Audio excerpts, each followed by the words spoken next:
Hello kagaya, mamshis and papshis. Ang atin po namang lulutuin ngayon ay tortang tuna.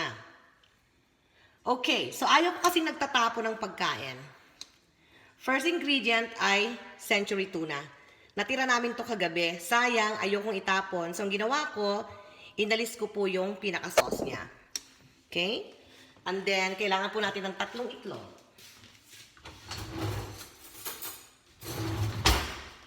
So, yan. Mag-ano po tayo ng 3 itlog. Okay, 1.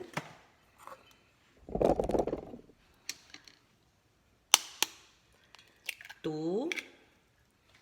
Okay. Dahil po kasi ngayon ay quarantine. So, halos lahat po ng tao ay nagtitipid at mga ayaw magtapon ng mga ulam na mga tira-tira. So, okay. So, papakita ko po sa inyo. Okay. So, yan. Nilagyan ko ng garlic powder. Then, lalagyan po natin siya ng konting asin. Okay. And then, lalagyan po natin ng ground pepper. Yan. Then, next thing we're gonna do is ihahalo na po natin ito mismo doon sa egg. Yan. And then, ang gagawin lang po natin ay, yan, stir lang po natin siya. Okay? So, meron na pong mantika itong ating pan. Yan, ganyan lang po. Para po hindi masayang. Okay? Huwag po kayo nagtatapon ngayon ng ulam dahil ang dami pong nagugutom ngayon ng ating mga kababayan. So, try to be productive, try to be creative kung papaano, anong gagawin doon sa mga natirang ulam sa ref. Okay? So, mukhang mainit naman na itong ating pan. So, ayan. Lalagay na po natin. Palalapit ko kayo. Yan. Yan. Yan. Totortahin po natin yan ngayon. Okay. So, habang tinotorta natin yan, syempre, as usual, ako po ay naghuhugas na ng pinggan. Okay. So, isa yan sa aming mga ulam ngayong gabi. Tortang century tuna. Tapos, meron din kaming mangga. Ayan. Saka po yung corned beef na niluto ko prior dito. Okay. So, itong mango ay nilalagay ko po muna to sa ref. Para medyo lumamig siya at mas masarap po. So, ayan. Pinapakita ko lang po na kahit po dito sa Amerika, kami po ay nagtitipid din. Okay. Yan. And then, prepare ko yung plato na lalagyan niya. And then, yan.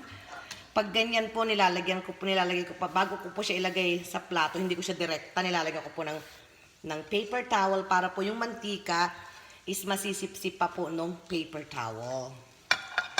Para po hindi siya oily. Okay, so ayan. Iano-ano lang natin siya. Okay. So,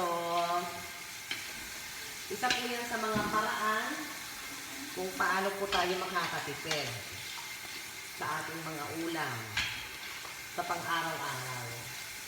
Hindi porke masagana dito at murang pagkain, tayo ay magtatapon na lamang. Hi, bebe. Yan, yung anak kong makulit. Pumasok na. Dali lang, anak. Mommy's vlogging, okay? Mommy is vlogging, okay? So, ang gagawin po natin dito is titingnan natin kung yung ilalim po niya ay luto na. So, kukunin mo lang po yan sa ilalim and then ganun. Okay? Yan.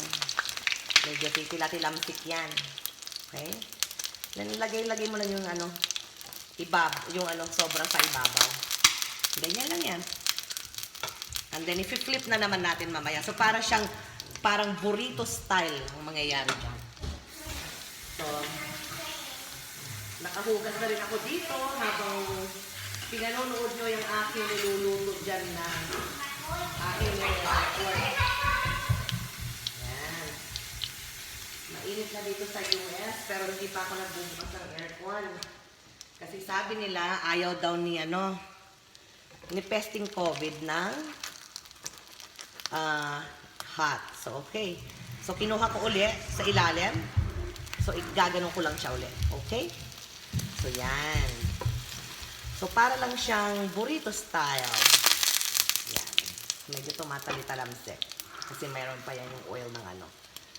And then, pag naluto na naman yung side na yon, flip na naman natin siya on the other side. This time, kailangan ko na ng tinidor. Madali na lang yan. Okay? So, flip na lang natin siya ulit. Ganyan. Ganyan lang po yan. Okay? So long for now. Yan na po ang ating finished product ng Century Tuna, Tortang Century Tuna. Okay? Hanguin na po natin dahil yan po ay sigurado akong luto na. Ayan. Okay? Ay. Ayan, medyo alalayan natin kasi mahaba. Oh, yan. Okay. Ito na po ang finished product. Okay? Tortang Century Tuna. Continue to be an inspiration and may God bless us all. Bye-bye.